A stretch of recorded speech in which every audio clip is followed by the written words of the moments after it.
Hey, how's it going, guys? It's Charles with West USA Realty, and I just wanted to give you guys a market update for the month of October compared to last year. We're going to go over a couple West Valley cities, and if I'm missing any cities, if you want to hear some stats of it, just let me know. We're going to start off with Goodyear, just because that's where I live and that's where my office is. That's where I'm located now. I'm going to throw this up on the screen so you can take a look at the stats, but all in all, we are down a good amount of homes from last year to this year when it comes to inventory here in Goodyear. Now the prices are up a bit, the days on market slightly down from last year to this year. The amount of sold is actually up just a bit as well, but they're all pretty close to last year's number. The biggest difference is the amount of active listings and the active amount of homes that are available to sell. So the inventory is low. Might be a good time to put your house on the market. Might be a little bit less homes actually as competition for sale. Now moving over to Litchfield Park, looks pretty stable, very close to last year. You guys can look at the stats. The biggest difference is going to be the days on market. They have severely dropped from last year to this year, from last November to this November. Looking at Buckeye, the value is up probably the most of the West Valley cities. The average price was about $262,000 last November. Right now it's about $280,000. So looking at all the stats and numbers, inventory is down for Buckeye as well. You're seeing a lot more new builds.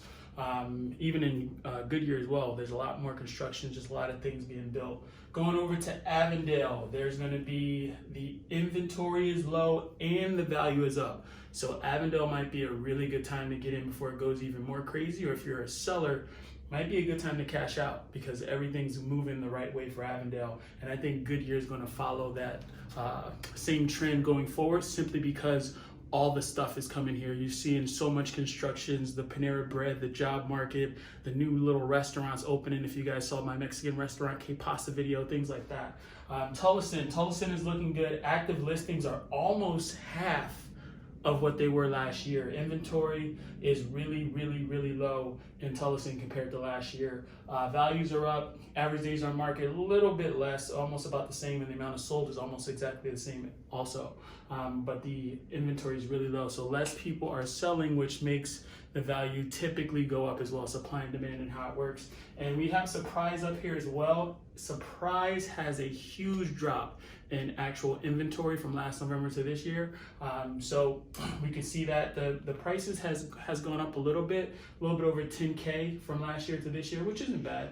But compared to some of the other cities, it's not as much. Looking at days on market, a little bit less, a lot more homes sold though.